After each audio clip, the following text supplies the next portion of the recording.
the next highest team's only like 45%. Is that something you're consciously trying to get more corner opportunities? Yeah, we need to take more. I think a lot of times we turn down, like you saw Nick Batum, when him and Kawhi was passing it back and forth, and people living trying to get, corner threes. So we usually are trying to, generate more. We got to take our shots. If we don't have it, then drive it again. But that's what we're trying to do, swing, get to the corner three. And we've been doing a good job of it so far. Thanks, Shane. Go to Law.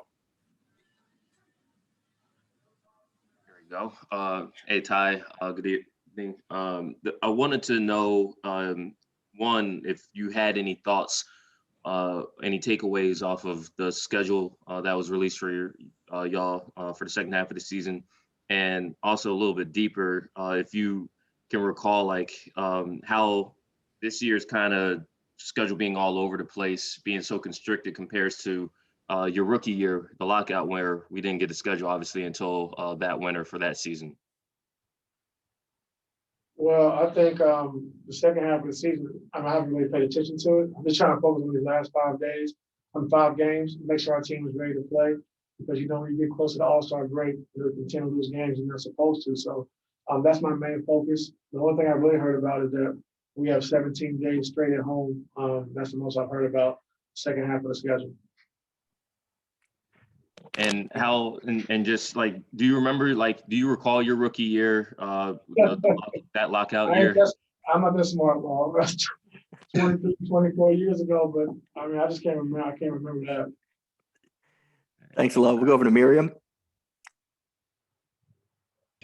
Hey, Ty. Zoo was talking about that you showed him a clip of one of your dunks back from college to get him going. And I wanted to ask you about that, just sort of your motivation to put that in front of him, and also ask if you had a favorite dunk that you might want to share with us. That was my favorite dunk. And I was just giving Zoo a hard time. I think he came from the game and he had 4 shots blocked on that game. So I just had a slide that said, this is how you finish. They didn't know what to expect. It was me dunking in college. So they all went crazy, talking about no HD, talking about how fuzzy it was and all this stuff. But it was just something, fun for the team. But you got a few dunks out there on the internet still. Yeah, I got a few here and there. Not too many, but, I'll take what I had. Right on there. All right, thanks, Ty. Yeah. Thanks, Ty. We go to Tomer. Hey, Ty, how you doing? Good, how you doing? I'm doing well. Is everyone good to go today? Yes, sir. And then I'm curious, as a coach, how do you view guys who might be struggling shooting? Do you see guys in shooting slumps, or are you just sort of move on to the next thing and I don't see a shooting slump for this guy right now? How do you view that kind of thing? I see the hesitation. I think when you're a shooter, you got to shoot the basketball. You're not going to make shots every single night. But I just look and see if you turn down shots that you normally take because you're not making shots. So you got to keep taking the shots that you normally are capable of making and live with the results. As long as you put the work in every day and you know you're a shooter, it doesn't matter if you miss shots because you're not going to make shots every single night.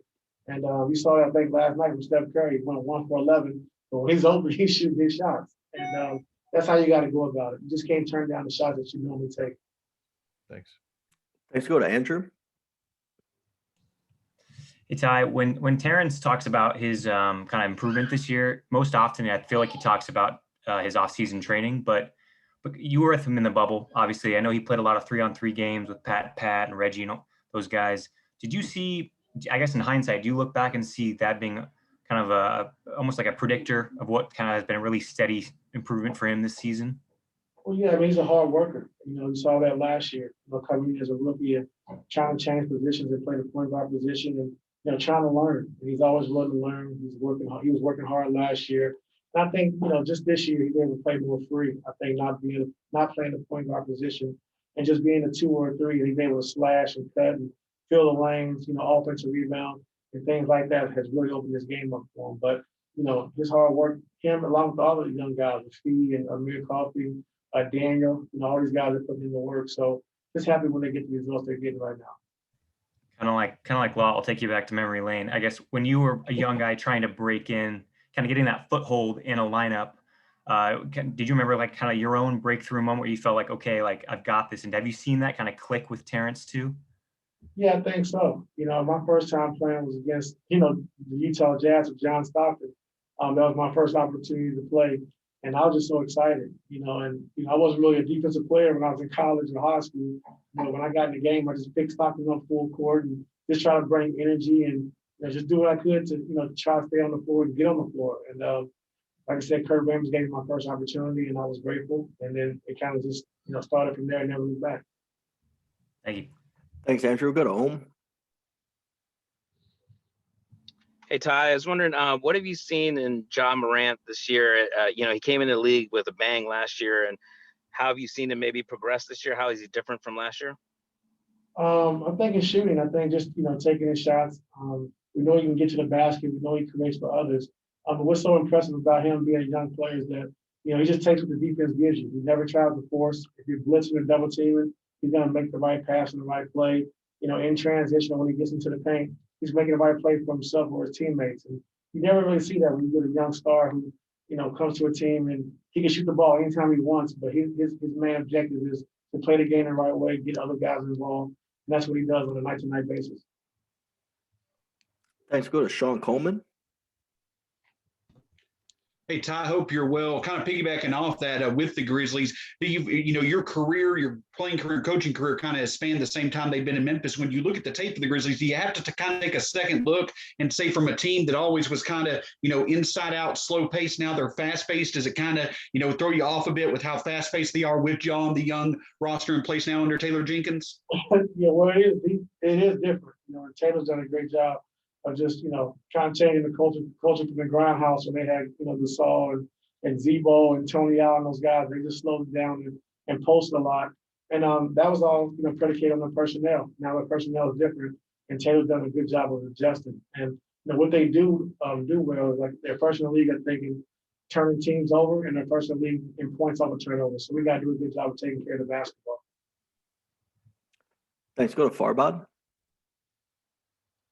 Hey Ty, the other day, PG kind of revealed that he got fined for having a teammate over at his house, and that was something that I didn't know the rules were that strict this season.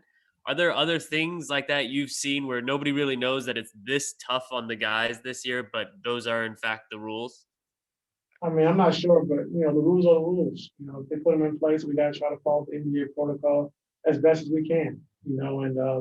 And it's a tough season for everybody. So we just got to try to follow the rules, follow the protocol, and then, take it from there. Thanks. Go to Cam. Hey, good afternoon, Coach. Zubac the other night, he got some critical minutes down in the fourth quarter. And I'd like to know, what have you seen from him in recent weeks that gave you confidence to play him in those critical moments at the end of the game? Just his growth. I think coming off the bench, to start the season, he struggled a little bit, we didn't really have, a good flow, a good balance, how to come off the bench. But, I think he's got a good chemistry right now. I think with PG, I think Marcus is doing a good job of penetrating, speaking to him. But him and Lou Will have definitely been connecting really well, as of late. So I'm just getting more and more comfortable. And, when Zeus having games like that, we just got to ride him. And he's been coming through for us in the fourth quarters, along with our small lineup as well. So just happy to see him, continue to keep growing and getting those fourth quarter minutes, which he didn't get a lot of last year. Thanks, Coach. Thanks, Yes, Cam. Looks like we got one more hand up from Justin Russo. Hey, Coach. Good evening. How you doing? Good. How are you? Doing well, sir. Thank you. Reggie Jackson's role has been kind of in flux at times this year. He's coming off the bench. He started in place of Pat a couple times. But the data says that him alongside Kawhi and PG has been just exceptional for the team. What do you think has allowed that trio to look that good together, specifically Reggie with the two of them? I just think Reggie being able to play with pace. I think being able to run pick and rolls, getting into the paint, on pick and roll as well. And I think he's a good fit.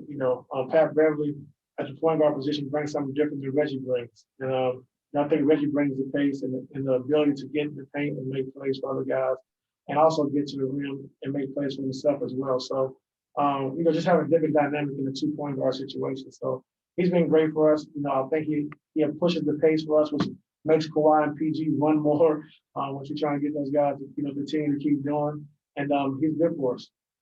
Thank you. Yes, sir. Thanks, Coach. Have a good game. Thank you. Thanks, everybody. See you post game.